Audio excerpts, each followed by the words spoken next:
Like all children of nature, humanity too finds prosperity in every corner of this realm.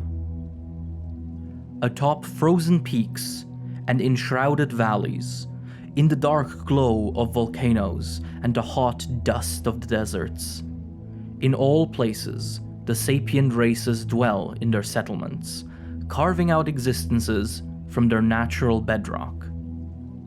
One village, a haven of diversity, is even said to sit atop the gentle waves of the open ocean. A place where the salty sea breeze carries along the laughter of children.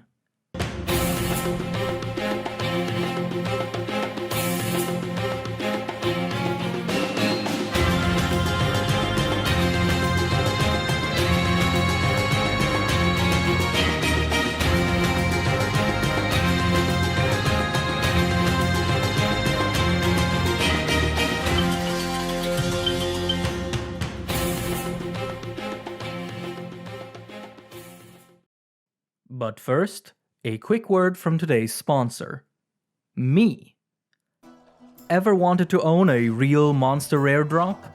While wyverns aren't real yet, me and my good friend Zugzwang have got you covered with this gorgeous Rathalos plate replica that you can buy right now. Hand-painted and crafted for each bespoke purchase, this unofficial figure comes with parchment notes, including some lore bits and descriptions written by yours truly, while the model of the plate and parchment illustrations are provided by talented artists from the Monster Hunter community. Orders will be open for one more week at a serious launch discount, but don't worry, as soon as we create and ship the first batch, we'll open up orders again. So if you want one, you can definitely get one. And if you're like my girlfriend and just hate Rathalos, we are already working on other items of different kinds and prices to bring this wonderful world to life. So stay tuned for that, or sign up for our newsletter where you can give feedback that'll influence future products. If any of this caught your interest either for yourself or as a gift, head on over to guildsurplus.com and pre-order your very own Rathalos plate.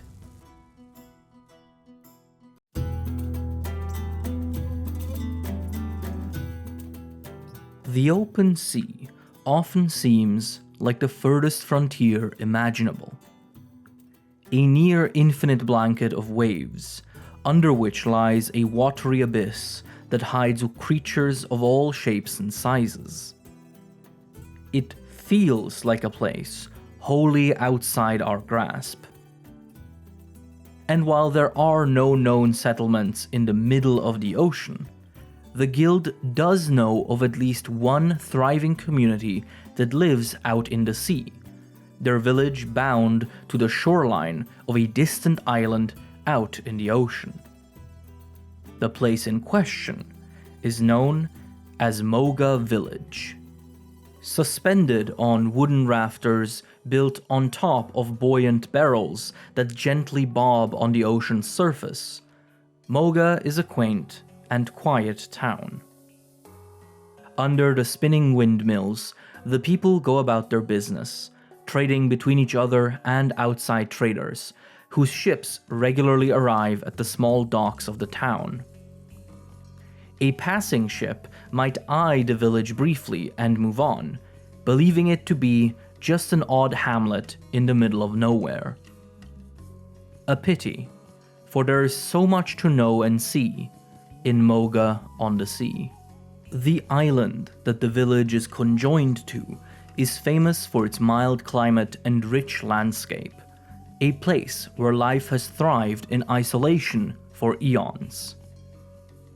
It is not known when exactly the first settlements were established here, but the general assumption is that the plentiful resources of the island attracted tribal settlers to it at least several hundred years ago.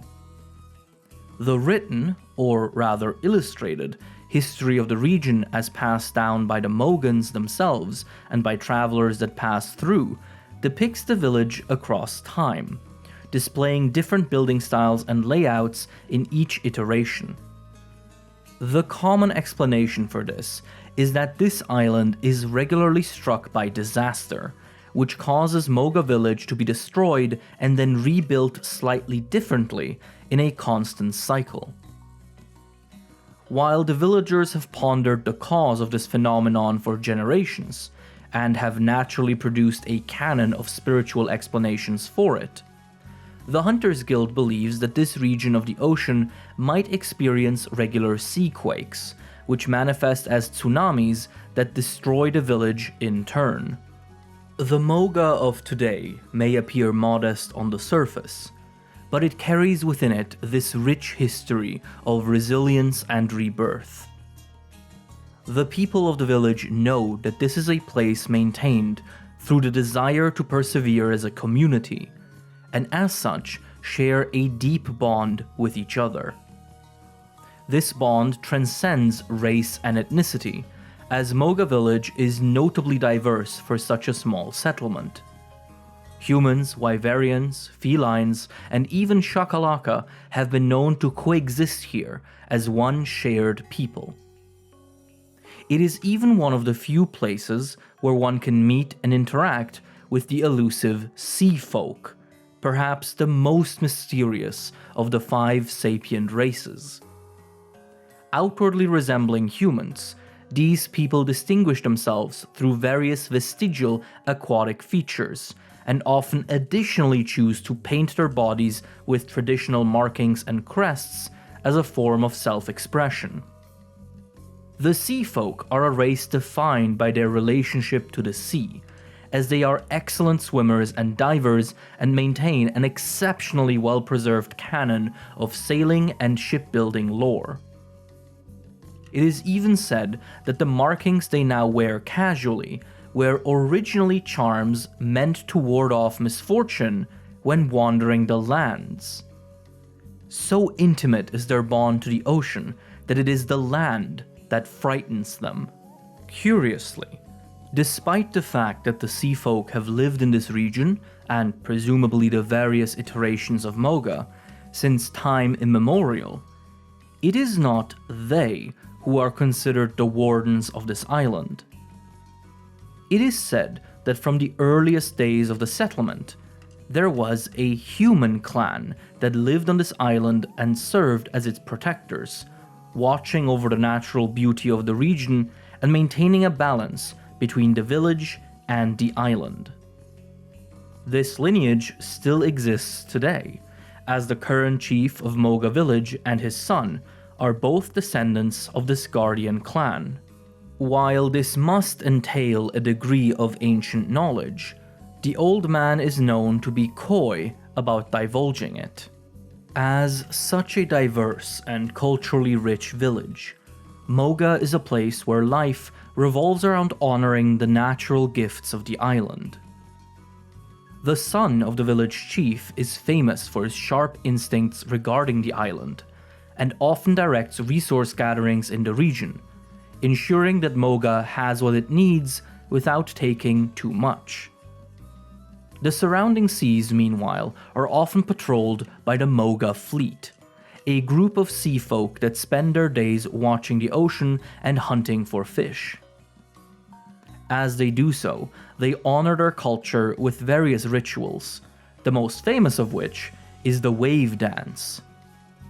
On days that yield a good catch, the sea folk come together in the evening and perform this ritual dance in pairs. As the flickering bonfire illuminates their raving bodies, the sea folk offer this dance as a token of gratitude to the sea.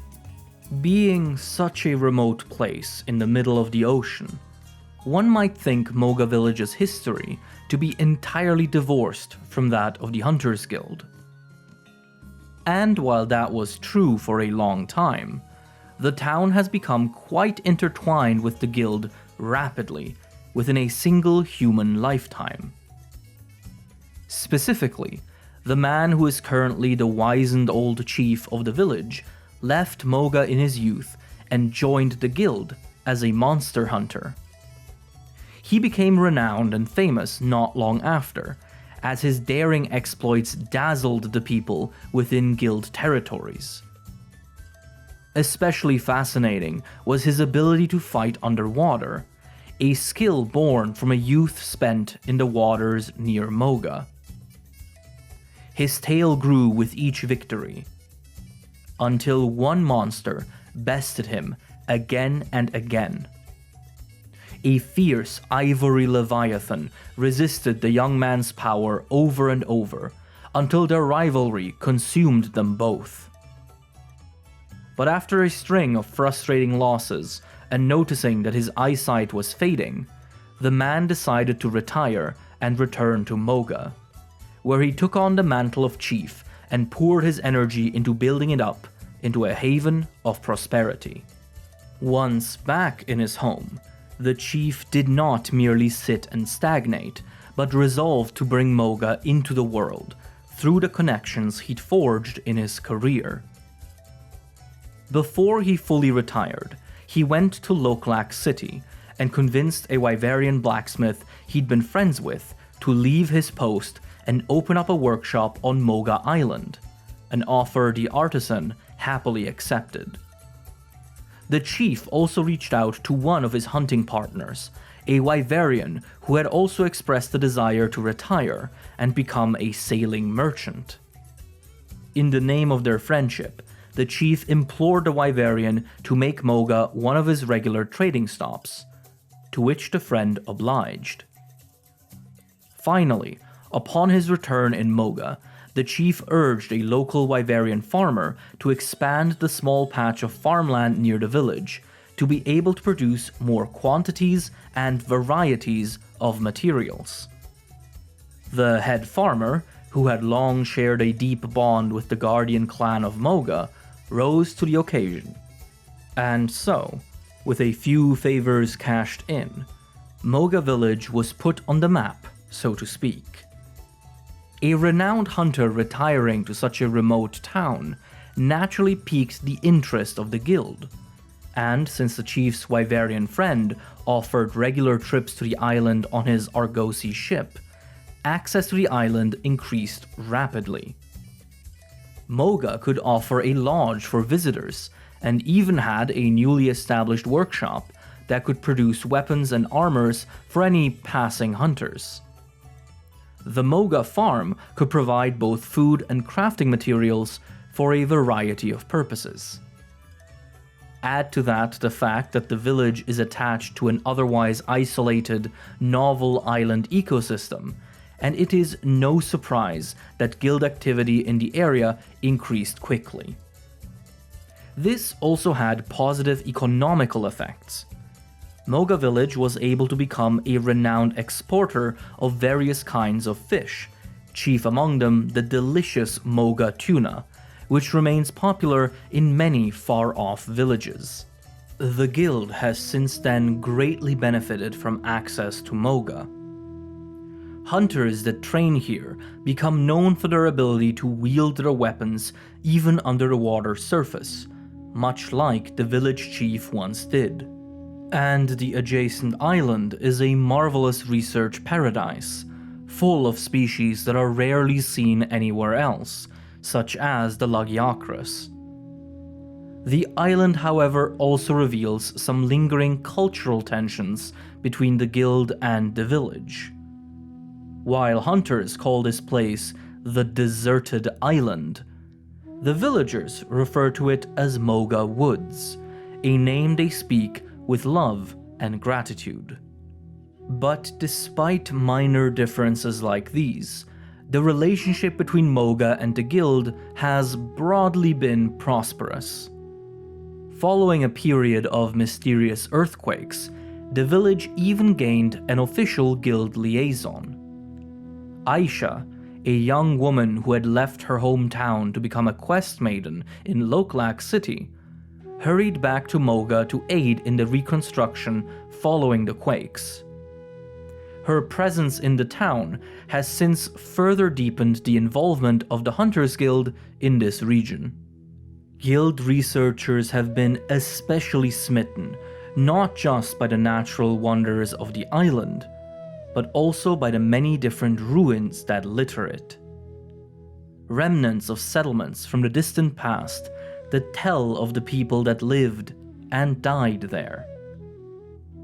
But perhaps the most tantalizing ruins are not on the island, but rather beneath it.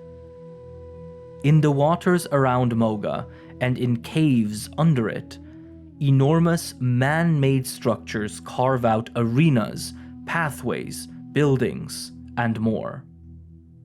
There is even a derelict dragonator sitting there in the dark, watery underworld, a weapon of battles past.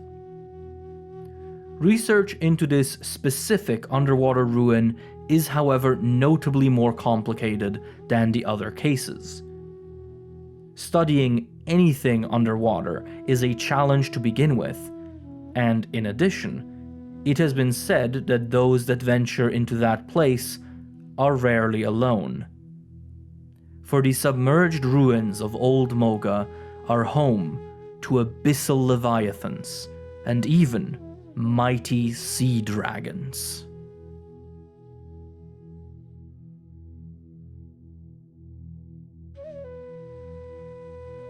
You might think that the wonders of Moga and its rich history are unique. Oh, how lucky we all are that you'd be wrong. For our world, this wild frontier we have been blessed with is an archive of a myriad wonders. And if we meet again, maybe we'll share another story from these marvelous lands.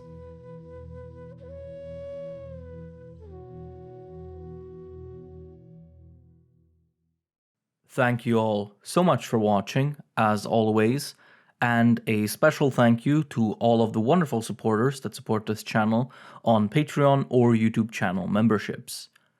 I would like to especially thank Kelly Barnett, Bö, Lieferdienst, Raspberry, Kogath, Mr. Gayballs, Symphony Savior, British Empire, Just a Hunter, Meta Defiance, Resident Necoarch, Autumns, Anjanath Tamer's Ambience, Wandering Soul, Stormbreaker Kai, Joshua Ellison, Uthduna is an Octopus, Chocolate Coat, Precum King, Joey Tribby 58, Makamawi, Uriv, Carl the Crab, Christopher Bronson, Harpier, Suddenly, Molly Mockery, Rose, Zyperius Folkvar, Zaffy, Theopuz, Bluefish, Morgul Blank, Tacti Wolf,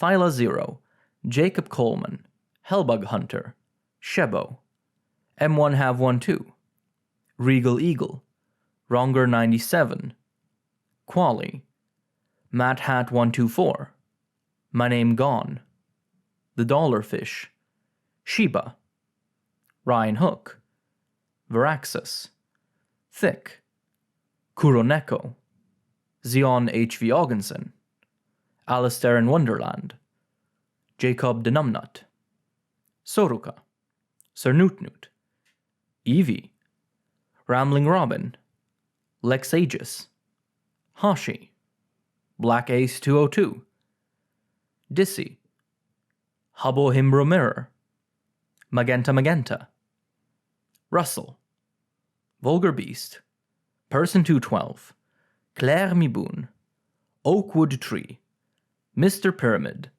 Makot 02, Niels Schlatter, Iron Camel, and nah, I'm going to bed. Take care everyone, and I'll see you next time. Happy hunting. Bye-bye.